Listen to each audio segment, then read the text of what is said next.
Mushroom Kingdom, here we come. Hello, everyone, and welcome to episode 104 of the Video Games Ahoy Podcast. It's the 104th podcast episode. I'm your host, Jonathan Mario, and I'm joined by Zach Mario.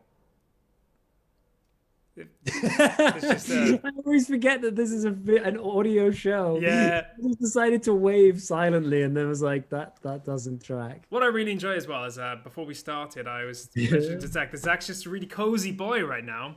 I'm really cozy. He's just got a really it's like this big what is it like? Is that cotton or is that wool? Yeah, that's a good question. I have no idea. It's sort of like bobbly on it. I think it might be like a synthetic.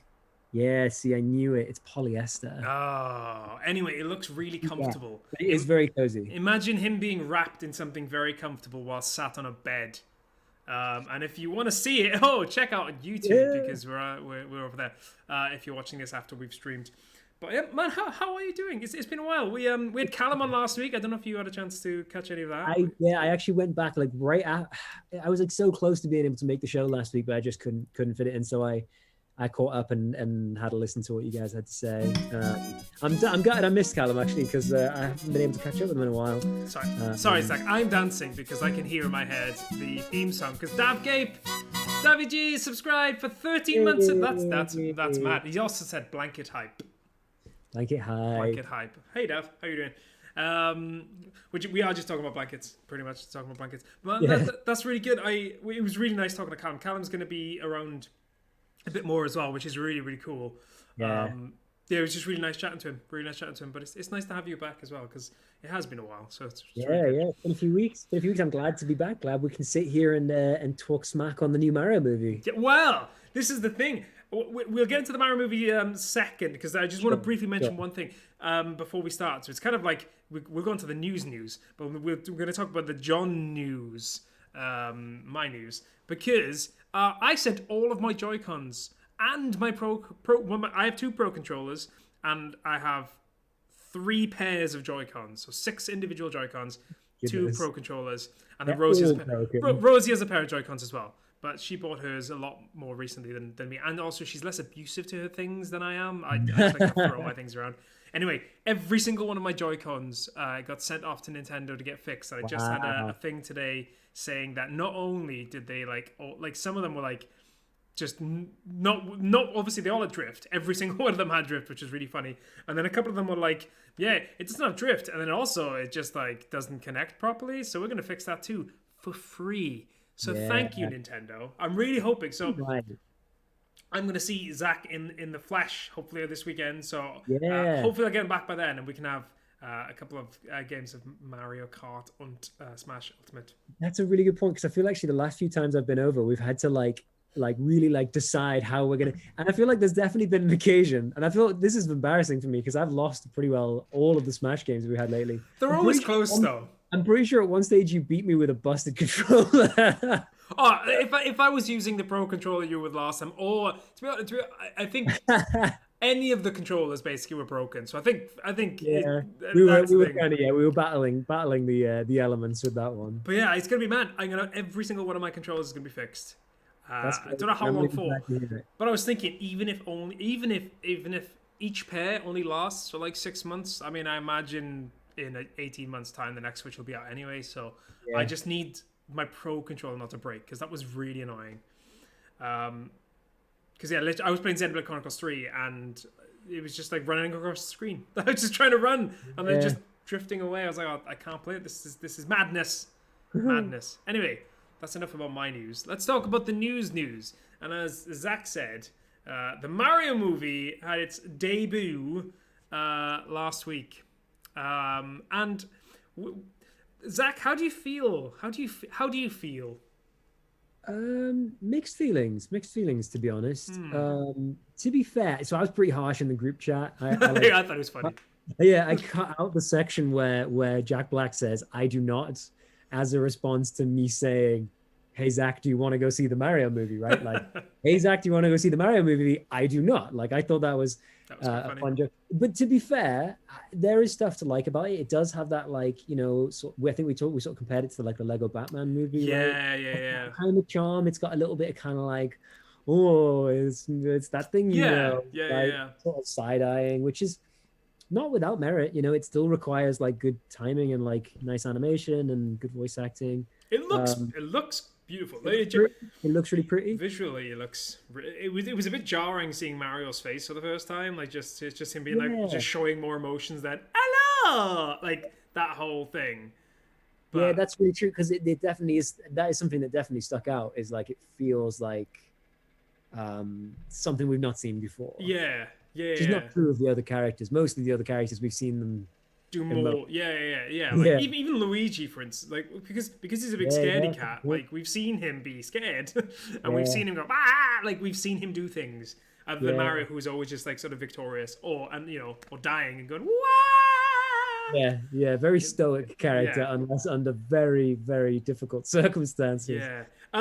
But my terrible impressions aside, like we do have to come to the big talking point, which is obviously Mario not having a bottom, and the second big talking point, which is Chris Pratt.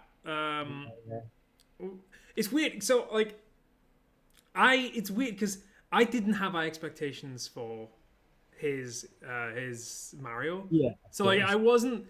It's weird because I wasn't like this is a film ruining thing for me. I'm just like, okay, that's what he's gonna do. Fine. I really, really liked what Jack Black was doing. I actually thought I don't know, man.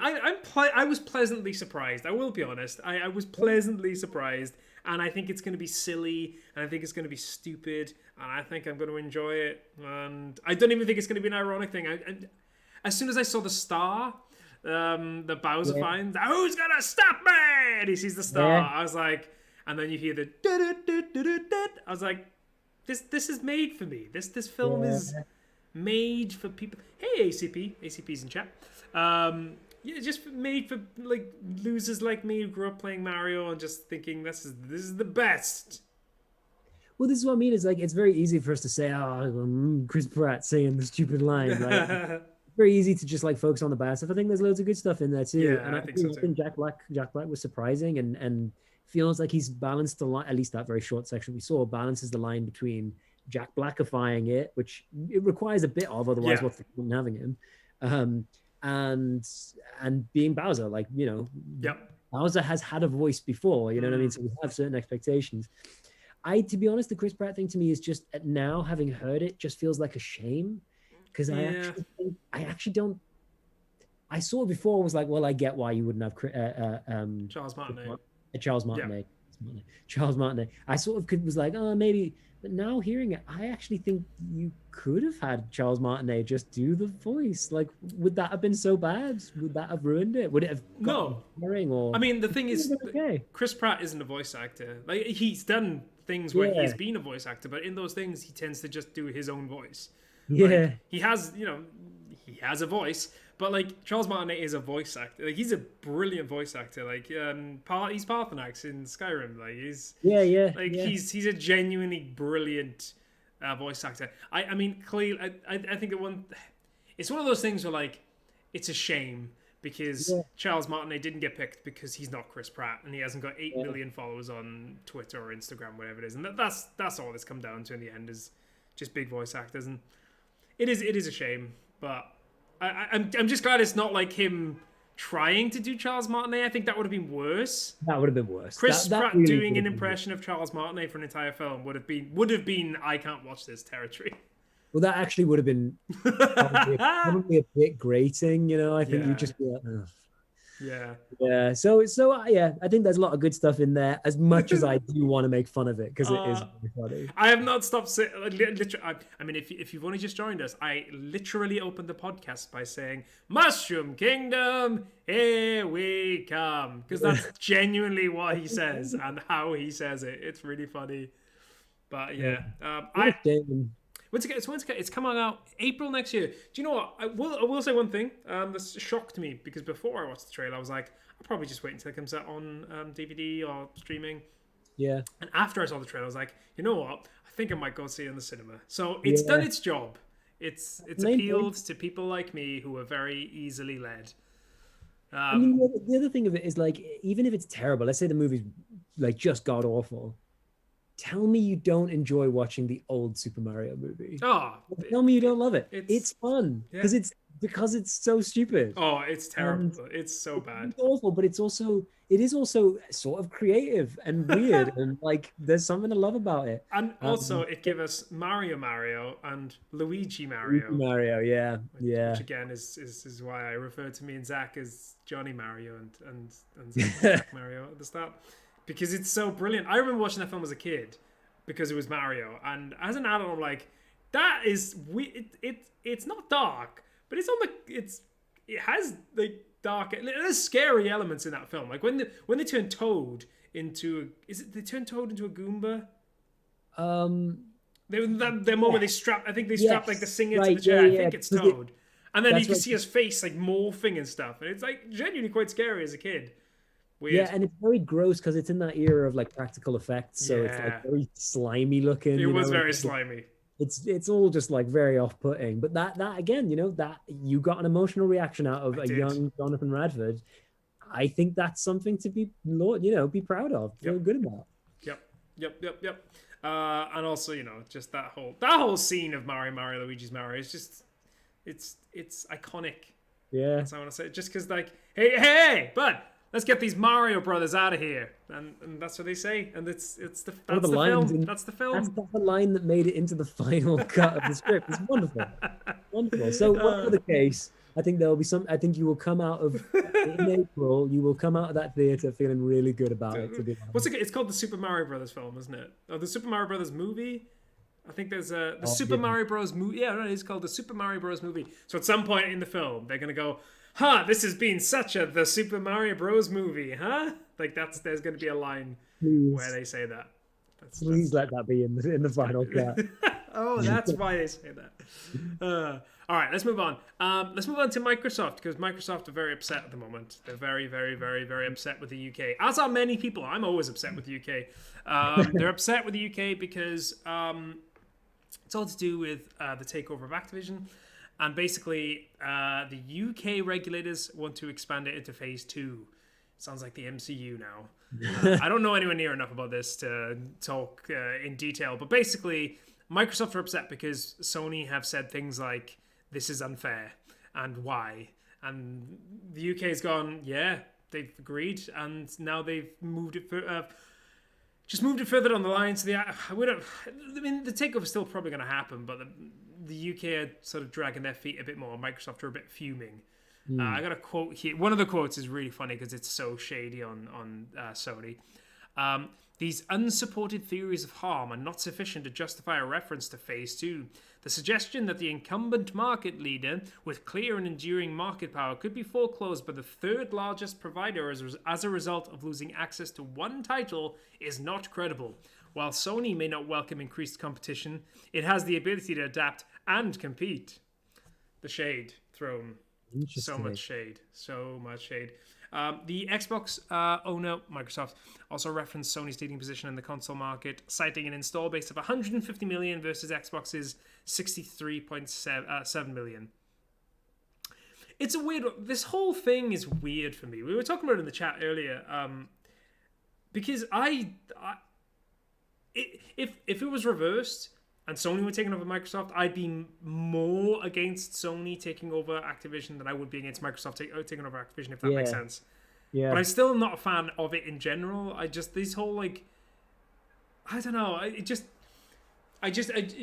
just worries really that, any monopoly. I'm not saying that Microsoft will get a monopoly, obviously, but like they've got enough money behind them to buy up a lot of these companies, and it's weird because Nintendo are just sort of like doing their own thing. They don't even have Call of Duty on the Switch, but yet they still sell millions and millions and millions of consoles. So it's a weird one.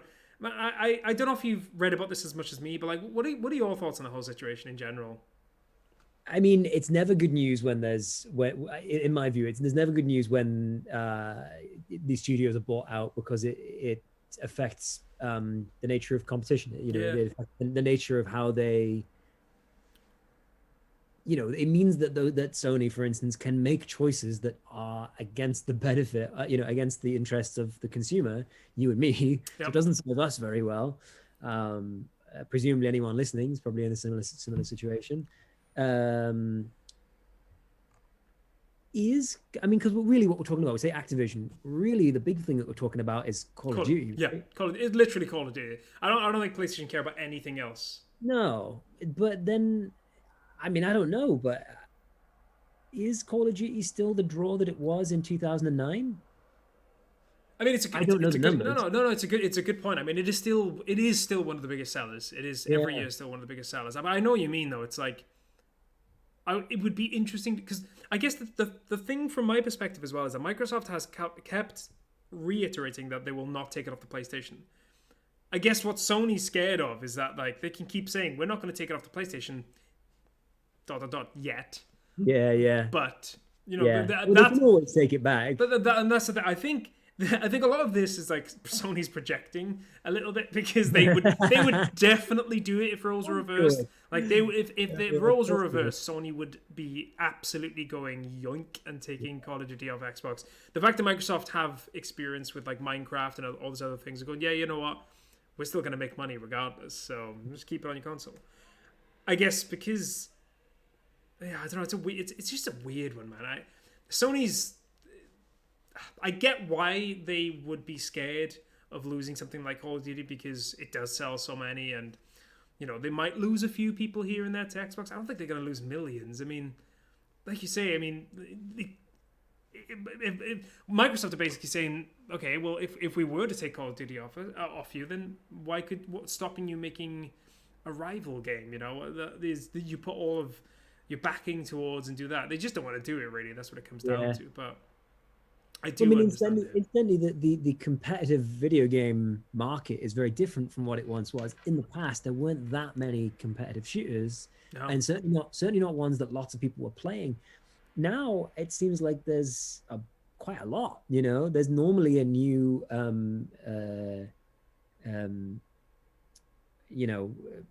Fortnite or what's that style of game called? I can't even remember what that's called. You know what I'm talking about. Yeah. Shooty McGee. A battle royale. That's the one. It feels like there's always a new battle royale, right? So it's like even Call of Duty was doing that. I don't even know what. Do you know what? I don't even know what Call of Duty does anymore. The last time I played a Call of Duty game, I downloaded Warzone and immediately got bored of it because I can only have so much patience for battle royale games. Yeah, me too. What was their last main title? I'm the same as you, man. I do not play Call of Duty anymore. I haven't played it probably for about 7 years, and not because I'm just like I'm never playing that game ever again. No, it just doesn't interest me. It just doesn't. Like I went through. For then maybe the younger generation are more into that style, or I don't know. I guess they're more into Fortnite though. Like.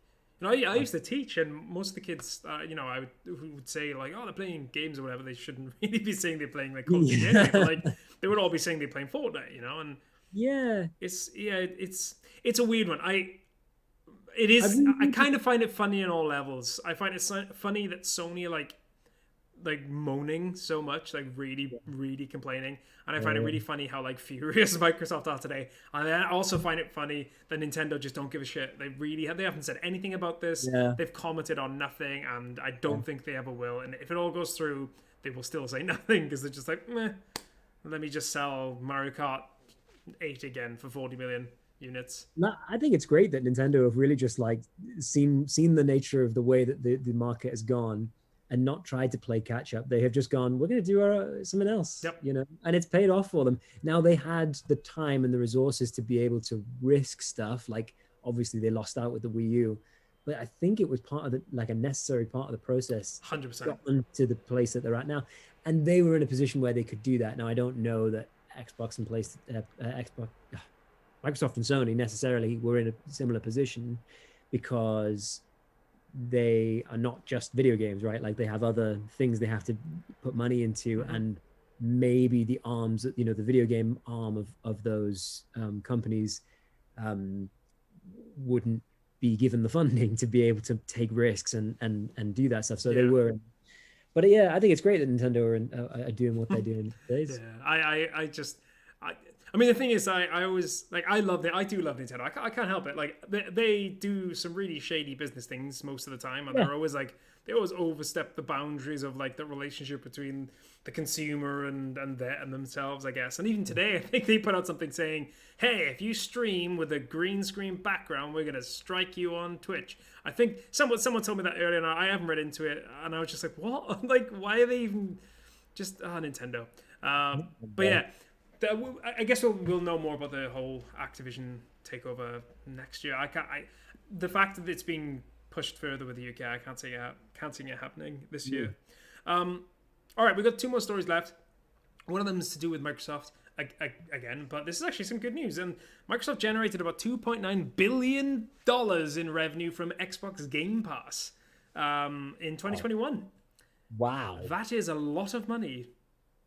I mean, how do we compare that with the expectation from game sales? I don't know, because like it's one of those weird things. It sounds like a lot of money, right? Yeah, it sounds like there's a hell of a lot of money, but then it's one of those weird things where like I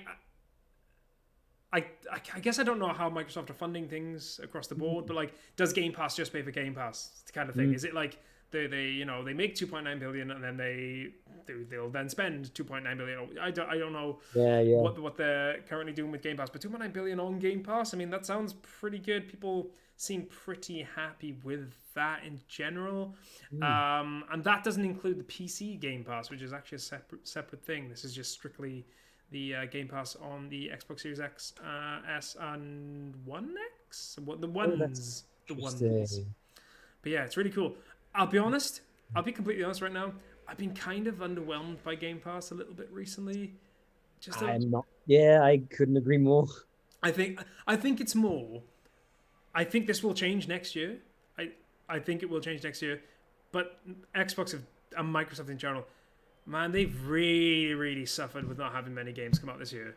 Like, I've not had I love my Series X. It's such a good console.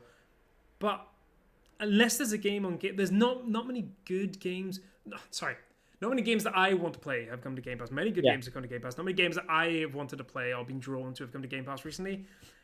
Which means that I'm just paying for Game Pass for no reason. Yeah. And I think those moments where they would have had a game, like, when they should have had, was it Redfall? And they should have had Starfield. In fact, Starfield should be coming out next month. Those would have been those moments when I would have been like, oh wow, okay, that's fine. That's made it worthwhile, because that would have been £50 I wouldn't have spent. Totally.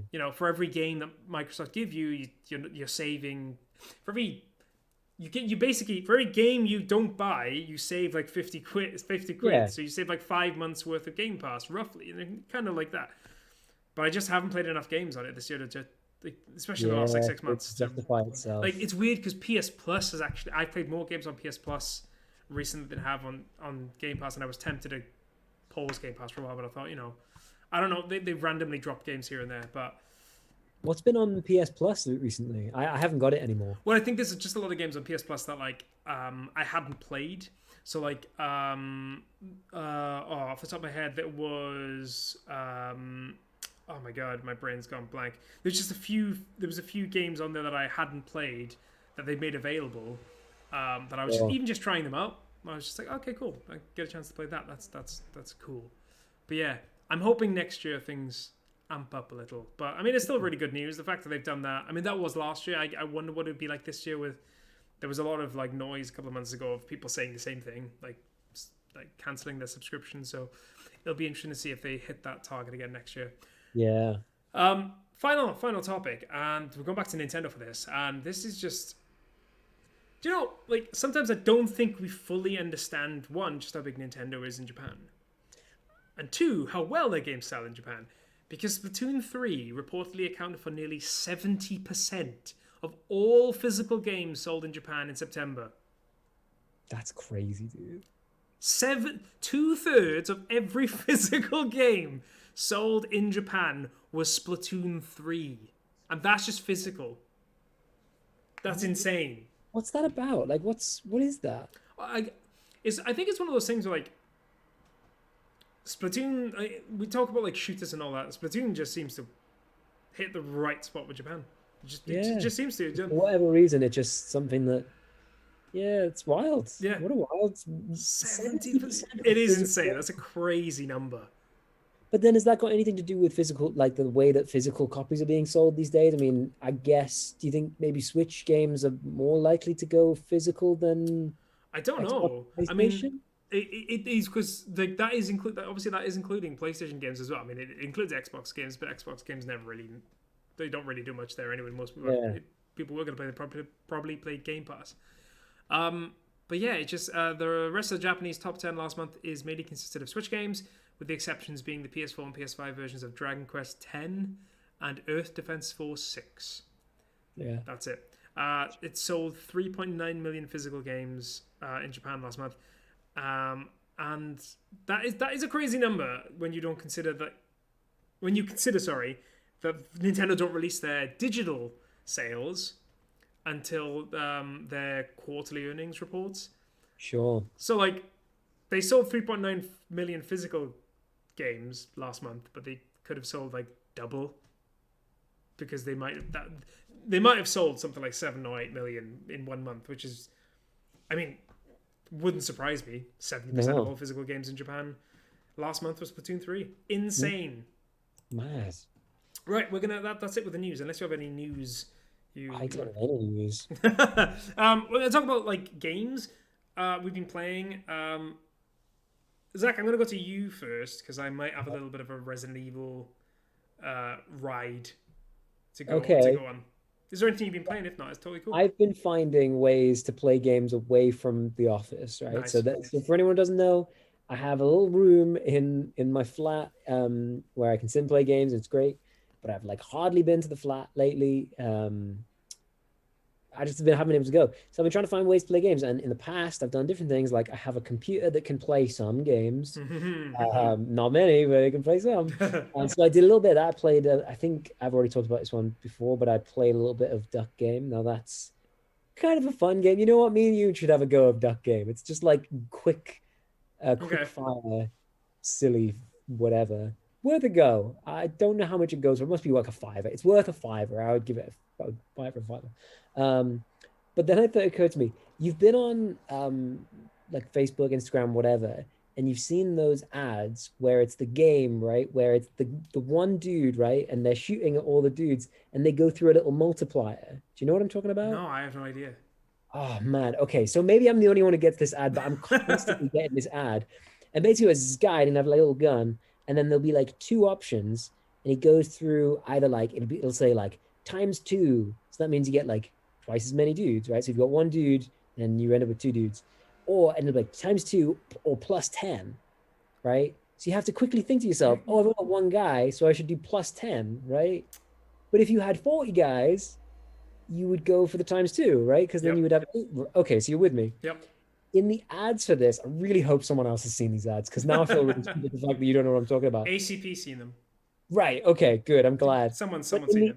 In the ad, they always make the wrong decision. So you look at the ad and you go like, oh. And it kind of makes you want to play it to do like a better job. It's a really good ad. And there's like a million versions of them, by the way. Like everyone and their mother has coded one of these versions of the game. And so I got that game. What? Yeah, well, on my phone, because it's just a free app where you get ads all the time. And it's a toilet game. Like it's definitely Dab Week's toilet game. Yeah, Dab Week's toilet game. Anyway, I'm here to tell you, it's kind of fun. Like it's definitely bad for your brain. Like it's definitely like pushing on the like little dopamine grip. No. It's one of those type of games. Yeah. And I've deleted it since playing it, but it was super fun. So, yeah, you know what? Don't play it, because it'll make you insane. It is crazy, man. Those games are, as you say, like genuinely built and created to like make you not want to put the game down. And like I know most games are like, you don't want to put the game down, but those games are like, we make money by you replaying and then like wanting to spend more money. Like it's terrifying. And the game itself, you never come away from it like feeling satisfied. You're never like, yeah, that was a good session. I sit down in the office, right, and I sit and play a game, and I'll be like, yeah, I feel like I spent an hour and I played a game and I enjoyed it. I heard a little story, or like I don't know, I beat a little thing and I feel good about it. These, you just never get that level of satisfaction. You just want to do it again, just one more level, right? And I'm not saying anything new. I'm not saying anything new here at all. Anyway, for anyone listening, you don't need to play it. They're fun. But in the same way that all mobile games are fun because they're designed to destroy your brain. The other thing is, it makes my phone go 1,000 degrees. Oh, yeah. Burns through the battery, and my phone is 1,000 degrees when I'm playing it. So there's another reason to not play it. I always find it mad, like, how hot phones get when you play games with them. Like, genuinely on the point of, this is going to combust any second, and that's not going to be good. But yeah, man, I find that really funny. I have one more thing to talk about. Oh, go. I haven't started this yet, but I'm really excited about this. Have you heard of Netflix games? As in the games on Netflix, or just... Yeah. I didn't know that was like... Okay, so firstly... I've not played any. A few months ago, I was like... I didn't know they existed. And I saw them, and I was like, oh, okay. And I was like, well, the ones that they showed looked all really crappy. Like, they looked like not really games. Yeah. And then more recently, I saw them, and I was like, I'll just scroll through, because whatever. They have some like real games on there. Really? I don't know if we talked about this. There's a game that I was really excited about playing and I never got around to it, called Before Your Eyes. Do you know this game? The whole concept was like, it shows you like, as I understand it, I haven't played it yet. This is why I wanted to just bring it up. The idea is that it shows you like scenes from your life, but it uses the camera to look at your face so that every time you blink, it skips to a new scene. Right? So the idea is like your life flashes before your eyes. That's pretty cool. I think that's such a cool idea, and I was really excited about getting it on my computer, and then just never got around to it. And then it's on my phone, and it's kind of free because I have a Netflix account. Can you just access it on... Oh, wait, you can. Holy shit. Yes, you have to download a separate app for it, and then you just put in your Netflix details. Do you? Because like it's on Netflix, it's just here. Yeah. I think you do have to have you do have to download it, okay. But there are a few games. I actually downloaded a few that I haven't had a go of yet, and I'm going to get around to them. Yeah, I feel like, I don't know, I'm kind of somewhat hopeful about the idea of Netflix games. I don't want that to necessarily be the way that games go, or any of that. But I don't know, it just seemed cool to me. It's like the novelty of it alone just kind of got me interested. Oh my god, there's a game called Knittens. Oh no, is it Knitted Kittens? And oh, look at this. Wait, wrong camera. There it is. Oh, they're not Knitted Kittens. That's Candy Crush. But can you see? It's basically Candy Crush, but the candy is knitted. Wait, so what have kittens got to do with it? They're just cat. Someone just came up with a cat pun and was like, well, we have to base the entire game around this now. Quickly, let's just build an entire game. I thought of the best pun ever. Mittens. Oxenfree's on you. Holy shit. Yeah, there's like a few games on there. Stranger Things? I've played one of the Stranger Things games. I think I played the Stranger Things 2 game when it was out ages ago. The 84? Can you see that? Yeah, that looks familiar. I realize I'm just showing my phone to the camera. Anyone listening is not going to idea. Stranger Things 1984 is what I was showing the camera. I think that's the one I played. And at the time, this was probably like 6 years ago or something. I feel like it was fun. It was like a kind of like a Zelda. Yeah, it kind of looks like that. It has like that kind of puzzles. There's not very much in the way of combat, I don't think, but it was just kind of like fun little puzzles with a Stranger Things. Do you have to run up any hills? No, see, this is before season 4. Okay, so obviously no not. hill running. No, I can't think of anything notable about season 2, so I can't even come back with something interesting about it. Dav says they bought the Oxenfree studio. That's really cool. I didn't know that. I have. When you said if you played the did you know like Netflix games? I thought it was like a game called Netflix. Like I thought like there was a game like how like make your own Netflix company. Well, no, I just thought it was so interesting because like I feel like we knew that there were Netflix games. Yeah, we never talked about something worth playing on it. I didn't think there was anything good on there. Yeah, that's mad. Now I think maybe there is. Yeah. Tell me, Johnny, after all of my nonsense about toilet games, What's been on your radar? What have you been playing? Well, last week I talked about Resident Evil 7 because I finished that, and I mentioned obviously you playing Resident Evil 7 and how funny I found it. Even though I felt bad, I still found it really funny. But I can now completely empathize with you because it is terrifying as shit. It is so like, and the fact you did it in VR and I just did it with one headphone off my head, like a little boy, like. Just, but you did it on your own, though. See, I only agreed to do it on stream if you joined me for it. I didn't want to be on my own. But to be fair, Rosie was sat next to me watching Pride and Prejudice, and I just felt she watched Sense and Sensibilities. I got this wrong last week. She was watching this really like lovely film with really lovely actors, and just every now and then you hear me go "fuck it!" Like it would happen all the time. Definitely dampened the mood. Anyway, I really enjoyed it, and I said to you before, the same thing happened when I beat Resident Evil 2 and Resident Evil 3. I was like, man, I'm really enjoying Resident Evil. I want to play some Resident Evil games. And then obviously like the whole fiasco about me starting Resident Evil 7 a couple of months ago and then being like getting taken off Game Pass. I was like, oh, damn it. I don't want to start playing it on PS5 because I'd have to start over, blah, blah, blah.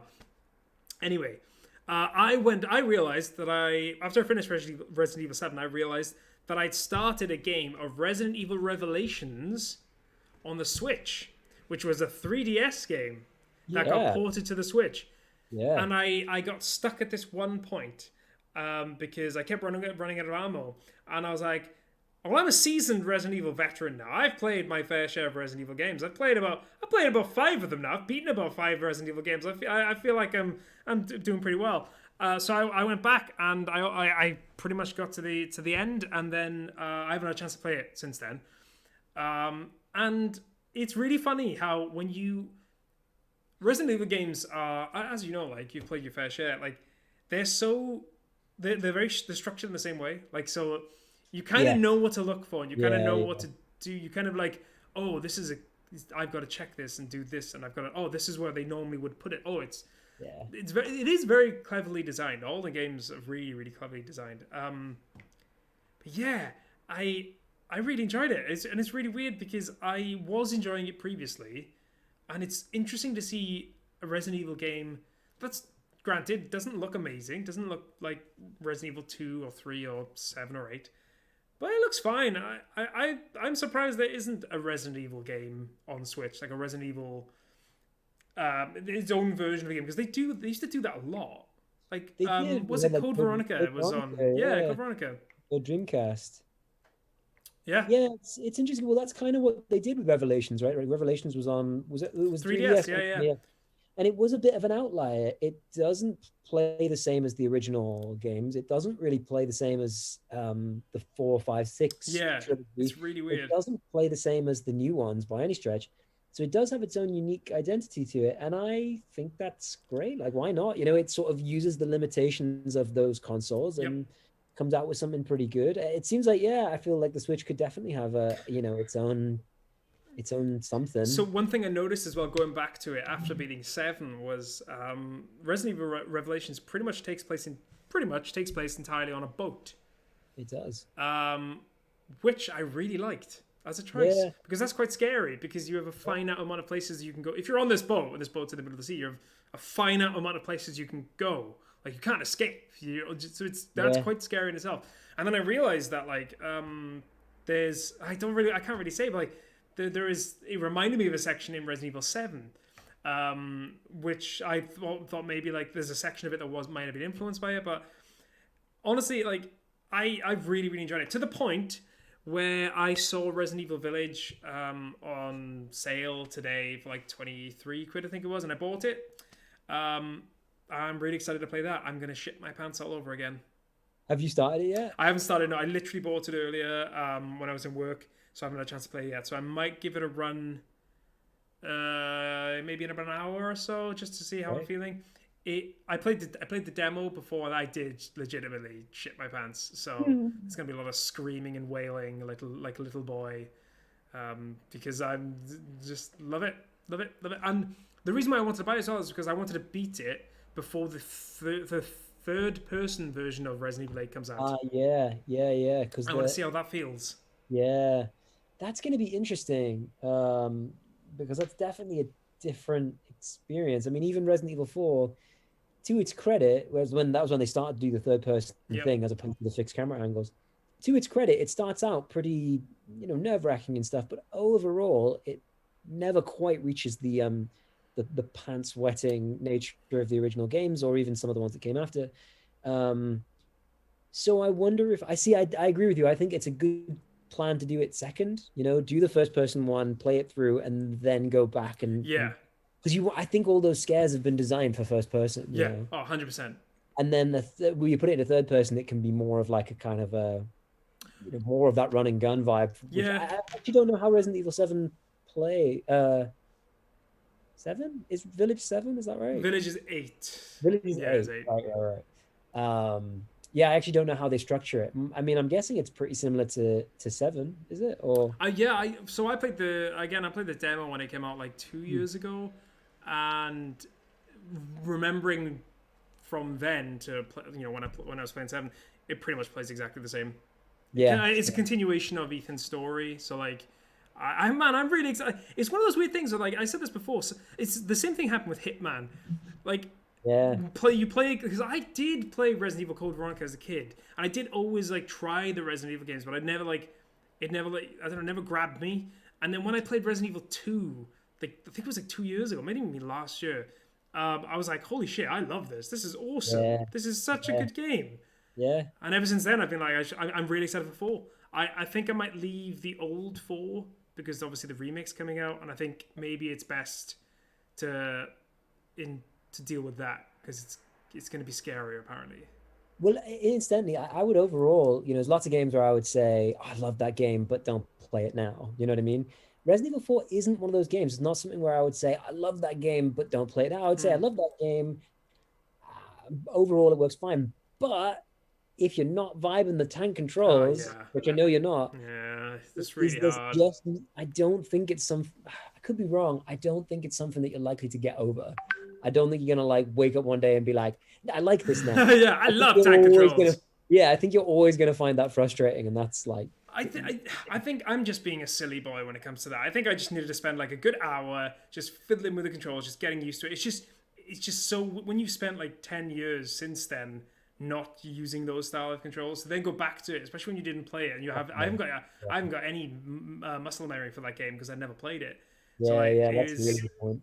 But yeah, I'm really excited for 4. Maybe I guess it's also as well like because I haven't beaten 4, I'm just like maybe I should just leave it from a story perspective as well. Just leave it. Yeah. The next one's out in like 3 months. I've got more than enough games to get through. I don't need to play Resident Evil 4.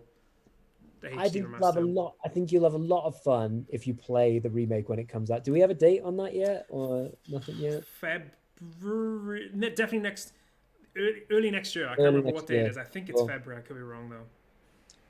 Yeah. But yeah, that's me. Big fan of Resident Evil. Just I didn't see it coming. Thrilled.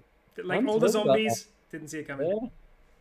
It's interesting because I would have said the same. I wouldn't have ever pegged you for a Resident Evil fan, but it's weird because I'm not a massive horror guy, but I get it. That's what I kind of thought. Yeah, I get it. Like I totally get why people like horror stuff.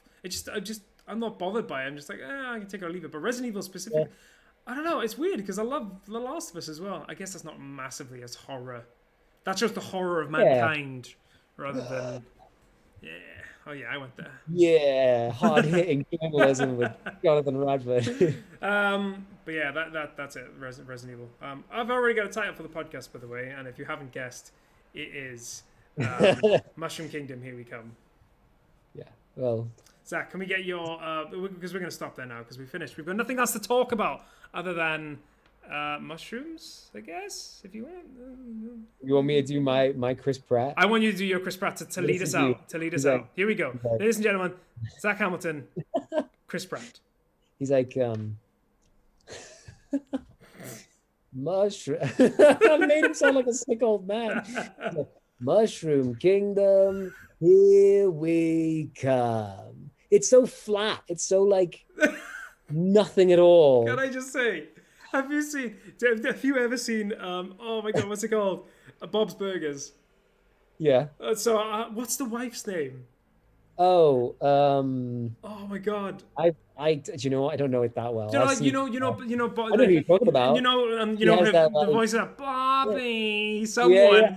Someone did a clip of that character Amazing. saying Chris Pratt's Mushroom Kingdom, here we come, and it just looks like this. It just sounds and looks like that's the character. You need to find it on Twitter. It's funny, I promise. I thought it was hilarious because it is just that Mushroom Kingdom, here we come. Just to come back on this really quickly, actually, I just want to say really quickly,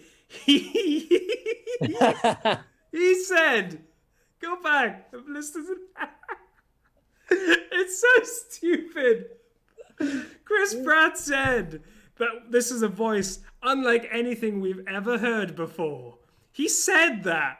He said that. And then we got... But Johnny, Chris Pratt, he's so cool. He is pretty cool. Oh, Linda, that's the one.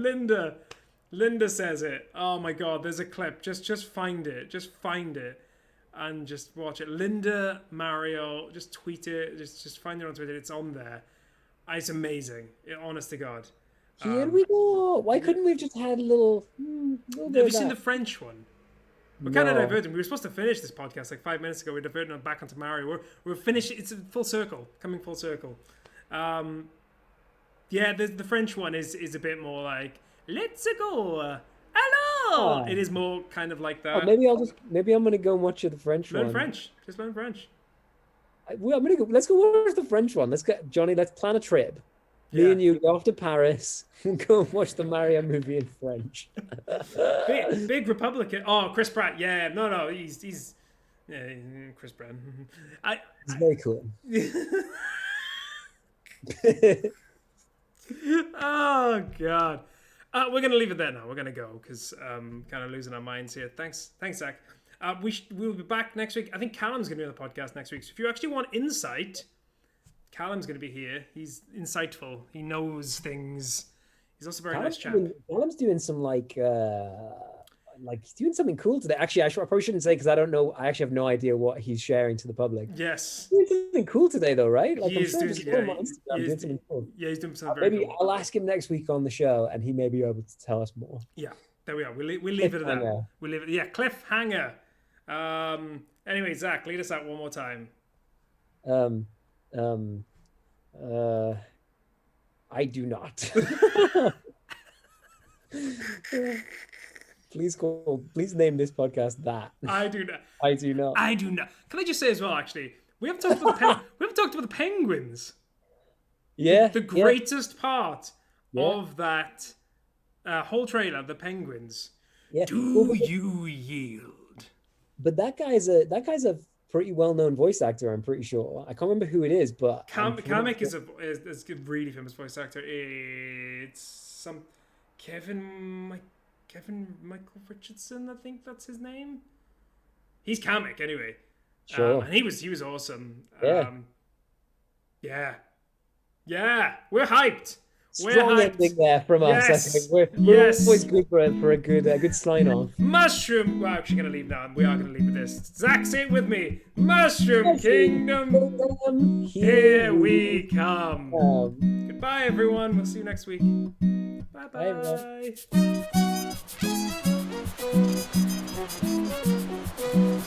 bye.